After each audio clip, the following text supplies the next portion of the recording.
Olá pessoal, bom dia, boa tarde, boa noite. Nesse vídeo nós vamos corrigir as questões de geometria do Enem 2021, tá? São 10 questões que caíram esse ano, um número um pouco menor do que a média do que costuma cair, mas foram questões importantes que a gente precisa estudar e relembrar. Vamos começar? Olha aí a questão 137 da prova azul, que ele fala sobre essa figura aqui, que a gente está vendo, e ele fala no texto que essa figura, ó, é uma estrutura metálica no formato de um cubo, ok? E aí, ele mostra aqui os vértices do cubo, né? Aqui, aqui atrás, aqui, aqui, aqui, aqui atrás e aqui em cima. Ainda tem um outro vértice lá atrás dele, que a gente não está vendo. Porque a gente sabe que o cubo ele tem 8 vértices, né? 8 vértices. Então, ele diz que ele quer a projeção ortogonal sobre o plano do solo do trajeto percorrido por esse visitante. Qual foi o trajeto? Olha aqui.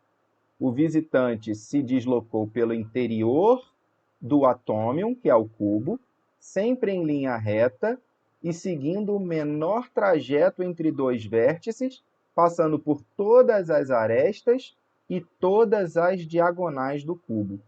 Então, ele andou em todas essas linhas aqui e ele quer saber qual é a projeção.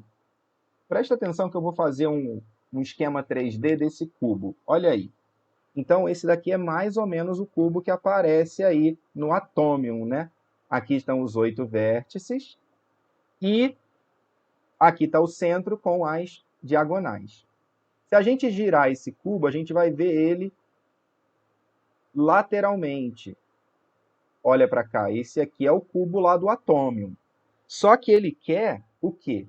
Ele quer que você olhe de cima para baixo, já que é a projeção ortogonal sobre o solo, e na projeção ortogonal, esse cara aqui, esse vértice, vai ficar em cima desse. Porque ele está apoiado em um dos vértices. Então, quando você olha, ele vai ficar assim, ó. Olha aqui.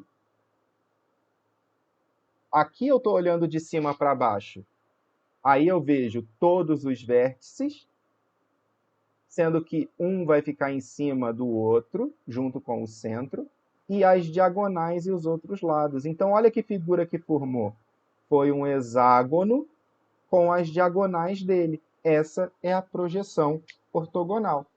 Então, olhando para cá, a alternativa que é parecida com aquela que a gente viu lá na projeção é a letra E, ok? A próxima questão é a questão 156 da prova azul, né?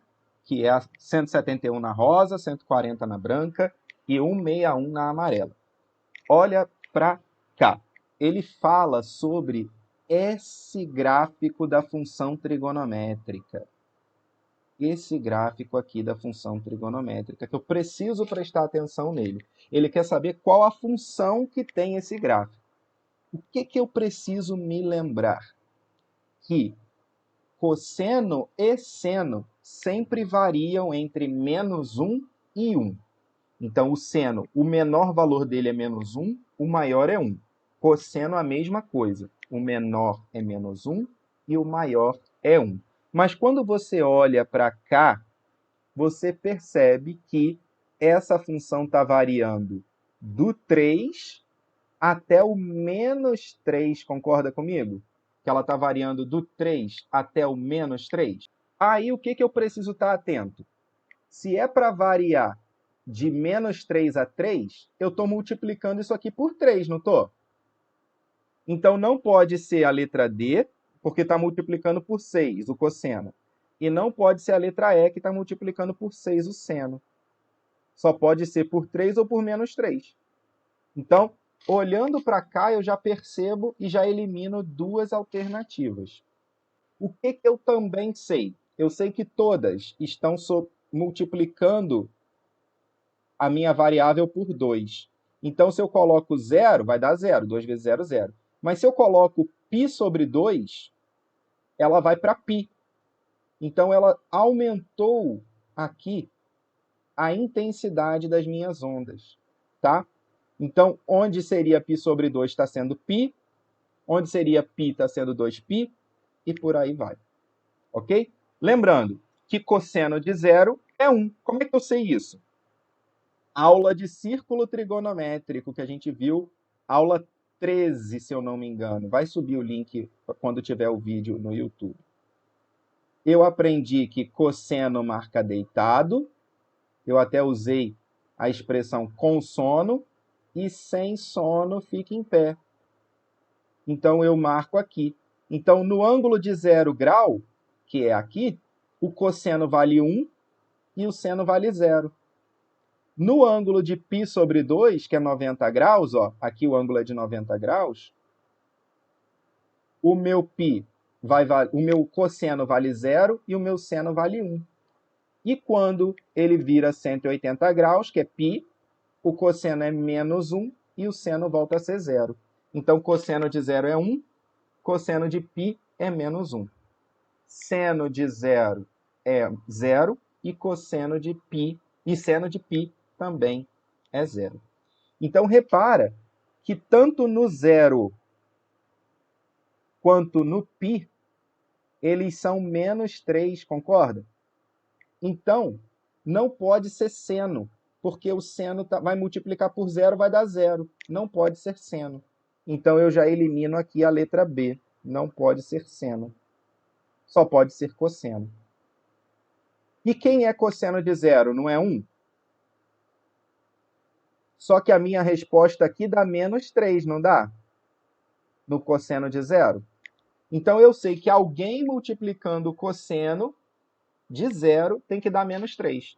Como o cosseno de 0 é 1, esse cara vezes 1 dá menos 3, logo ele é menos 3.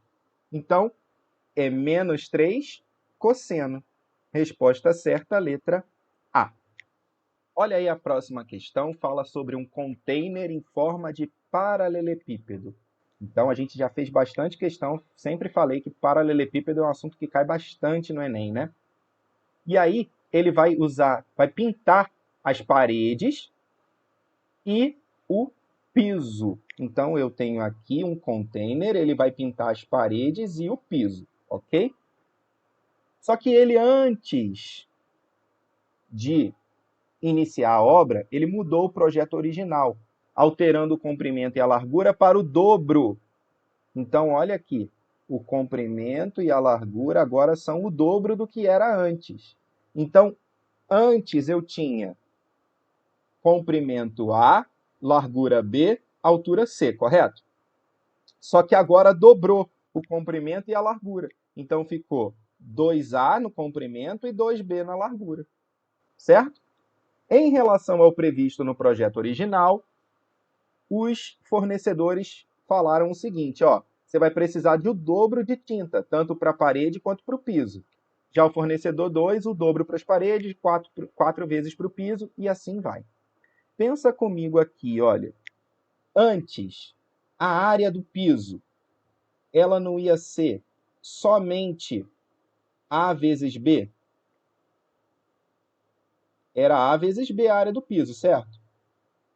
Depois, ela passou, olha aí, depois ela passou para 2A vezes 2B. E na multiplicação eu faço número com número, letra com letra, né? 2 vezes 2, 4AB. Então, olha o que aconteceu com a área que era AB, ela multiplicou por 4. Já nas paredes, não. Por quê? Só um componente dobrou. Olha só, qual vai ser a área dessa parede aqui? Vai ser 2A vezes C. Então, ela dobrou em relação ao original. A parede de lá vai ser 2B vezes C, também dobrou. Então, aqui nas paredes é o dobro, mas no piso é 4 vezes mais. Exatamente o que o fornecedor 2 falou. Por isso, a resposta certa é a letra B. Ok? Já essa próxima questão, ela fala de um povoado com 100 habitantes, certo? Que está passando por uma situação de seca. E aí, eles vão encher um reservatório. O que eu sei sobre esse reservatório? Ele tem a forma de cilindro. Então, eu já sei que a questão é de cilindro. E a base tem 5 metros de diâmetro. Então, olha só, hein? A fórmula do volume do cilindro, ela não usa diâmetro, ela usa o raio. Então, o que eu já sei aqui? Que se o diâmetro é 5, o raio vai ser a metade, 2,5, ok? Então, cuidado com as informações no texto. E esse cara vai encher o reservatório, e esse reservatório tem que durar 7 dias, ok? E ele também diz que o consumo médio diário por habitante é de 120 litros de água. Pede para usar 3 como aproximação para π e quer saber a altura do cilindro. É isso que ele quer, a altura do cilindro. Ó, pontinho de interrogação em quem você quer calcular. Vamos então? Eu sei que eu preciso abastecer 100 pessoas que consomem 120 litros de água por dia por 7 dias, não é? Então, o meu volume total tem que ser 120 litros vezes 100 pessoas vezes 7 dias. Fazendo essa multiplicação, ó, 7 vezes 2, 14, vai 1. 7 vezes 1, 7, mais 1, 8. Então, 84 mais 1, 2, 3 zeros. 84 mil litros. O meu reservatório tem que ter 84 mil litros. Que eu sei, pelas transformações que a gente já viu, que cada 1.000 litros equivale a 1 metro cúbico. Então, 84 metros cúbicos é o meu volume. Só que é o volume de quem? É o volume do cilindro. E como é que é o volume do cilindro? Área da base, πr ao quadrado, vezes a altura. Essa é a fórmula do volume do cilindro. E quem é o meu raio? 2,5. E quem é o π? 3. Então, vai ficar 3 vezes 2,5 ao quadrado, vezes h, igual a 84. Vou fazer aqui na humildade, 2,5 vezes 2,5. Vai ficar quanto? Vamos ver? 5 vezes 5, 25, vai 2. 5 vezes 2, 10, com 2, 12. 2 vezes 5, 10. Vai 1. 2 vezes 2, 4, com 1, 5. Então, isso vai dar 625. Só que, quantas casas decimais eu vou ter aí? Uma do primeiro 2,5, mais uma do segundo 2,5, 2 casas decimais, 6,25. Multiplicando isso por 3, vai dar 18,75. Está multiplicando o H, não está? Vai passar para o outro lado dividindo. 84 dividido por 18,75. Para poder dividir número sem vírgula por número com vírgula, eu vou igualar as casas decimais com zero. E depois que eu igualei as casas decimais, eu esqueço a vírgula. Vai ficar 8.400 dividido por 1.875. Tudo bem? Agora pensa comigo aqui, ó. Eu posso aproximar isso? Posso. Quanto que é 8.400 por 1.875? Se você arredondar isso aqui para 2.000 e esse daqui para 8.000, dá 4, não dá? Pensa então que vai ser 4, alguma coisa. Aí só pode ser ou a letra C ou a letra D. Vamos continuar aqui rapidinho só na multiplicação. 4 vezes 5, 20, vai 2. 4 vezes 7, 28, com 2, 30. Opa, 30. Vai 3. 4 vezes 8, 32, com 3, 35. Vai 3. 4 vezes 1, 4, com 3, 7. Sobrou 900. 900. Aí vai ser 0,0, 9.000. 9.000. Ainda vai ser 4. Porque 5, você teria que somar aqui, daria 9.300 e alguma coisa. Então, ainda é um 4. Também é 7.500. Então, 4,4 só pode ser 4,48. Resposta certa, letra D. Mas você pode terminar aí a divisão, que dá exatamente 4,48, tá bom? Mas a resposta certa é a letra D. Já a próxima questão é uma questão de planificação de sólido geométrico. A gente tem que reconstruir esse planificado aqui para poder se transformar nesse sólido geométrico, tá bom? Então vamos lá, olha só. Ele fala que no octaedro regular, duas faces são consideradas opostas. Olha só, duas faces são consideradas opostas quando não tem nem arestas, nem vértices em comum. E a última pergunta é: qual face ficará oposta à face de cor cinza quando o octaedro for reconstruído? Ele não pode ter nem aresta, nem vértice em comum com a cinza. Olha para cá. Olha para cá. Olha para essa 4 aqui, ó. A 4, a aresta dela está em comum com essa 5. Vou dizer aqui, ó, 5, 6, 7, 8, tá? A aresta da 4 está em comum com a 5, com a 2 e com a 6, que vai encaixar aqui. E o vértice da 4 está em comum com a 6, 7, 5, 2, 3 e 7 de novo, que vai encaixar lá, e 1, 2 e 6. Então, a única que está oposta a 8 é a 4. Ela não vai ter nem aresta em comum, nem vértice em comum. Quando você montar, vai ficar assim, ó, 1, 2 lá atrás, 3 aqui, 4 aqui, certo? A 5 vai ficar aqui embaixo, ok? A 6 vai ficar aqui, a 7 vai ficar aqui, e a 8 vai ficar lá atrás. Então, por isso que a 4 está no alto, na frente, a 8 está embaixo, atrás. Elas não têm nada em comum. Resposta certa, letra E.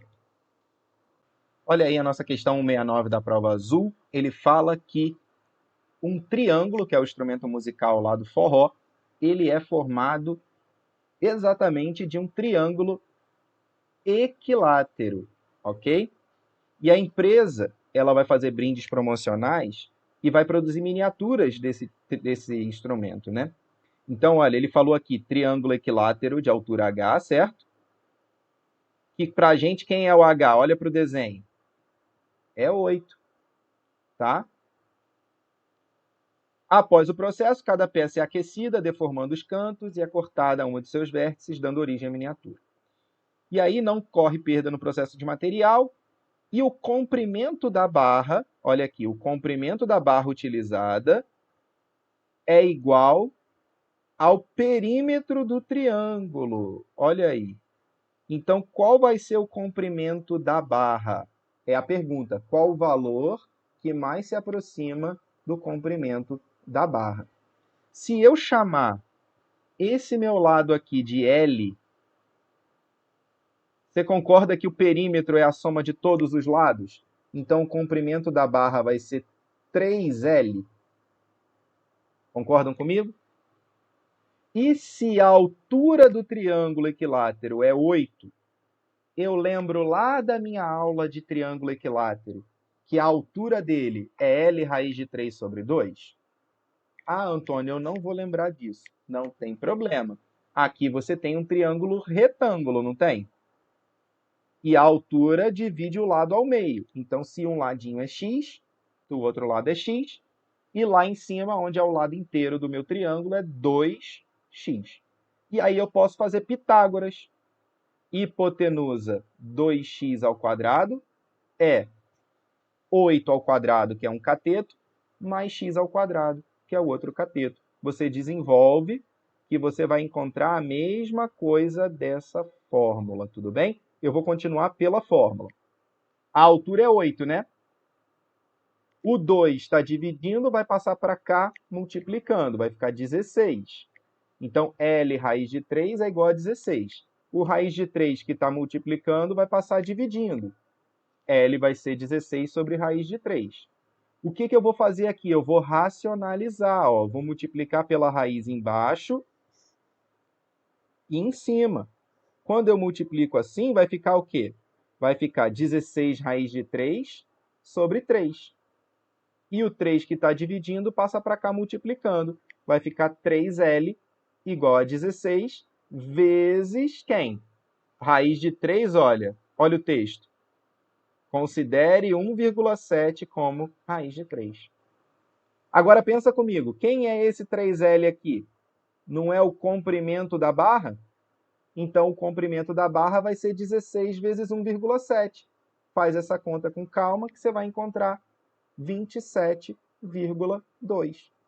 Então, qual é a resposta que mais se aproxima? 27,18. Resposta certa, letra D. Essa questão, ela já fala aqui, ó, de tronco de cone. Só pelo desenho já dá para perceber. Toda vez que você tem as bases sendo figuras semelhantes, olha, as duas são círculos, só que elas não têm o mesmo tamanho, elas não são iguais. Toda vez que as bases forem figuras semelhantes, uma maior que a outra, mas a mesma figura, isso é um tronco, tudo bem? E como que você resolveria essa questão de tronco? Você poderia fazer usando a ideia de que isso aqui um dia foi um cone. E calculando aqui a altura do meu cone inteiro através de semelhança de triângulos. Isso tem lá no vídeo de explicação de tronco, que vai subir o link aí quando esse vídeo for para o YouTube. Mas a gente não vai fazer isso, a gente vai usar a fórmula que a gente conhece de tronco. Qual é a fórmula que a gente conhece? O Enem se aproveitou de uma questão que não cai muito. Então, muitas pessoas não lembram dessa fórmula. Ela é grande, ela não é fácil de lembrar. É π vezes a altura sobre 3, que multiplica r ao quadrado, que é o raio da maior, mais r ao quadrado, que é o raio da menor, mais r vezes r, que é o raio da grande, menos o raio da pequena. Vamos então olhar quem é quem aqui na história? Olha só. Sabe-se que 1 centímetro cúbico é 1 mililitro, beleza? E que na caneca o diâmetro maior mede 10. Então, meu raio maior vai medir quanto? Ó, de novo, a mesma coisa. Ele disse para a gente diâmetro, e a gente não usa diâmetro na conta, usa o raio. Raio é 5. O diâmetro menor mede 8. Então, quem vai ser o nosso raio menor? Vai ser 4. E quem é a altura? A altura mede 12. Olha aí. Então, a H é 12. Se você sabe a fórmula, é só aplicação de fórmula e acabou. O problema é se você não sabe a fórmula e tem que fazer aquela semelhança de triângulos, tá? Então, pensa comigo. No lugar do H vai 12, no lugar do R vai 5, no lugar do R vai 4. Então, π vezes 12 sobre 3, que multiplica 5 ao quadrado, mais 4 ao quadrado, mais 5 vezes 4. Ele não manda usar 3 como aproximação para π? Olha aqui. Então, se π é 3, eu posso cortar o π com o 3 daqui. Vai ficar 12, que multiplica 5 ao quadrado, 25, 4 ao quadrado, 16, 5 ao quadrado, 20. Então, é 12 que multiplica 25, mais 16, mais 20. 25 mais 16, 41. 41 mais 20, 61. 12 vezes 61, faz a conta na humildade aí no cantinho, 732 centímetros cúbicos, não quadrados, hein? Cúbicos. Como cada centímetro cúbico é 1 mililitro, 732 mililitros. Resposta certa, a letra C, ok? Questão 171 da prova azul. Ele fala que o dono de uma loja pretende usar cartões imantados para divulgação. A empresa vai fornecer o serviço, cobra 1 centavo por centímetro quadrado. Então, ó, já sei que tem a ver com área, centímetro quadrado, e disponibiliza modelos como esses aqui. Triângulo equilátero de lado 12, quadrado de lado 8, retângulo de 11 por 8, hexágono regular de lado 6 e círculo de diâmetro 10. Tá? O dono da loja está disposto a pagar no máximo 80 centavos por cartão. Isso quer dizer que a minha área ela tem que ser no máximo 80 centímetros quadrados. A minha área não pode passar disso, porque se passar disso ele não vai comprar. Usando 3 como aproximação para π e 1,7 para a raiz de 3, qual modelo ele vai querer? É o modelo que tiver a maior área de impressão e que esteja dentro de 80 centímetros. Menor que 80, mas ainda assim o maior possível. Vamos ter que calcular essas 5 áreas aí, gente. Primeiro, triângulo equilátero de lado 12. A área do triângulo equilátero, L ao quadrado, raiz de 3 sobre 4. E o meu L é 12. Então, vai ficar 12 ao quadrado, raiz de 3 sobre 4. 12 vezes 12, 144. 144 dividido por 4, 36. E o raiz de 3 eu já transformei em 1,7. Fazendo 36 vezes 1,7, isso vai dar exatamente 61,2. Está dentro do que eu quero. Eu quero menor que 80. Vamos ver se tem alguém maior do que ele, ainda menor que 80. Segunda figura. Quadrado de lado 8. Quadrado de lado 8. A área do quadrado é L ao quadrado, né? 8 ao quadrado, 64 centímetros quadrados. Esse é maior, então não vai ser triângulo equilátero. Retângulo de lado 11 por 8 é a minha terceira figura. Área do retângulo, base vezes altura. 11 por 8 vai dar 88 centímetros. Vai poder ser retângulo? Não. Por que não pode? Porque tem que ser no máximo 80, e aí já tem 88. Então não pode ser retângulo. Hexágono regular de lado 6. A área do hexágono regular, 3L ao quadrado, raiz de 3 sobre 2. Quem é o L? 6. Então, 3 vezes 6 ao quadrado. 6 ao quadrado é 36, né? Aqui eu posso dividir logo 36 por 2, não posso? Dá 18. 3 vezes 18 vezes 1,7, que é o raiz de 3. 3 vezes 18 dá 54. 54 vezes 1,7, 91. Esse passou, né? Esse não tem nem condição. E o último, círculo de diâmetro 10. Olha, é a terceira questão de geometria que ele dá diâmetro e você pode acabar caindo se fizer rápido demais. Eu quero o raio para fazer conta. O raio é 5. Então, área do círculo, πr ao quadrado, sendo que o raio é 5 e o π é 3. Então, 3 vezes 5 ao quadrado. 5 ao quadrado, 25. 25 vezes 3, 75. Então, não pode esse, não pode esse. Todos os outros podem. Quem é o maior? 75. Então, quem que eu vou usar? Eu vou usar o círculo. Resposta certa, a letra E. Olha aí a questão 175. Ele fala que tem brinquedo encontrado em praça e desenvolveu essa nova forma de brinquedo, que é um cubinho pequeno e um cubo maior do lado de fora. E esses caras estão ligados aqui por hastes também, certo? Olha a pergunta. Com base na figura apresentada, na proposta apresentada, quantas figuras geométricas planas de cada tipo são formadas pela união das hastes? Pensa comigo aqui, povo. Olha só.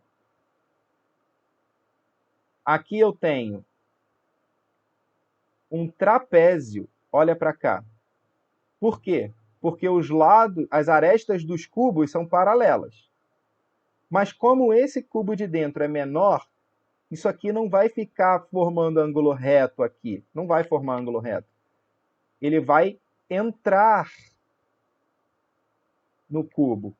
Então, essas duas figuras, essas duas hastes que entram no cubo não são paralelas. Então, aqui eu tenho um trapézio.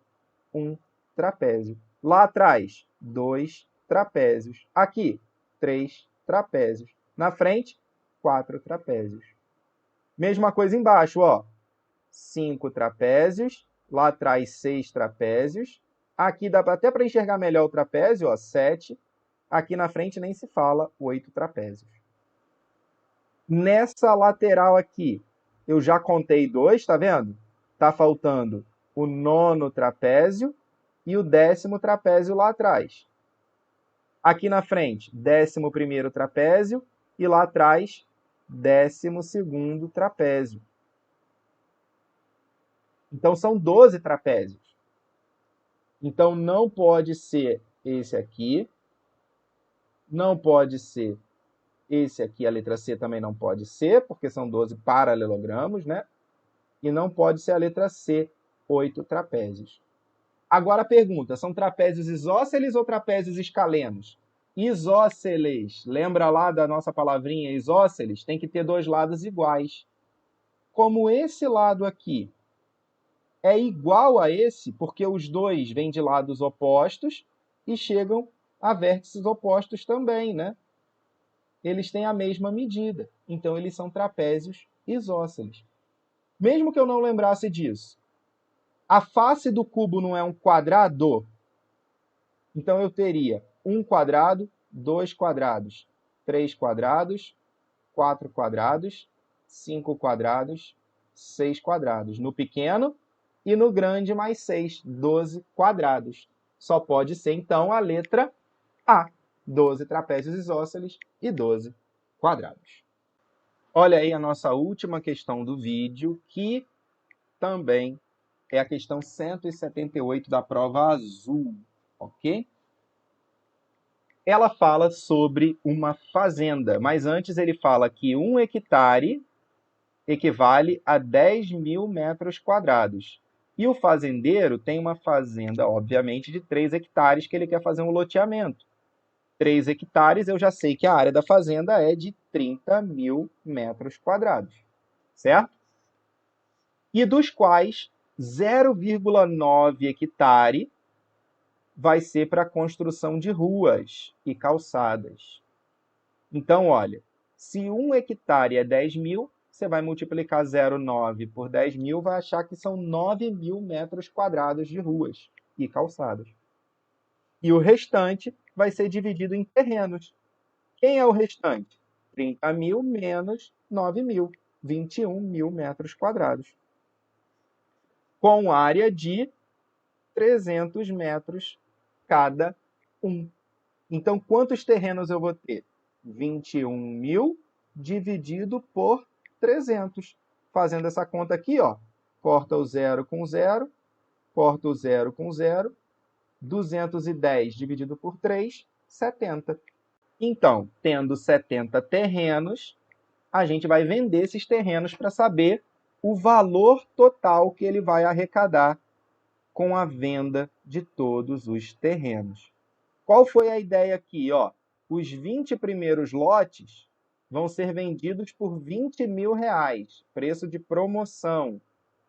E os restantes, 30.000. Se eu tenho 70 terrenos e 20 vão ser vendidos por 20.000, consequentemente, 50 vão ser vendidos por 30.000. Então, o meu valor final vai ser 20 vezes 20.000 mais 50 vezes 30.000. Então, pensa comigo, como é que eu faço essa continha? Ó, 2 vezes 2, 4. E quantos zeros? 1, 2, 3, 4, 5 zeros. Então, é um 4 acompanhado de 5 zeros, 400.000. 5 vezes 3, 15. Acompanhado de 1, 2, 3, 4, 5 zeros. 15 acompanhado de 5 zeros, 1.500.000. 1.500.000 mais 400, 1.900.000 reais. Resposta certa, letra C. Ok? É isso aí, pessoal. Essas foram as 10 questões de Enem de geometria em 2021. Espero que você tenha conseguido tirar suas dúvidas, ver o que acertou, o que pode melhorar também para a próxima vez ou para um próximo vestibular que você vai fazer. Espero que tenha entendido. Caso tenha ficado alguma dúvida, pode deixar o comentário aí no vídeo, tá bom? Valeu, pessoal. Bons estudos. Tchau, tchau.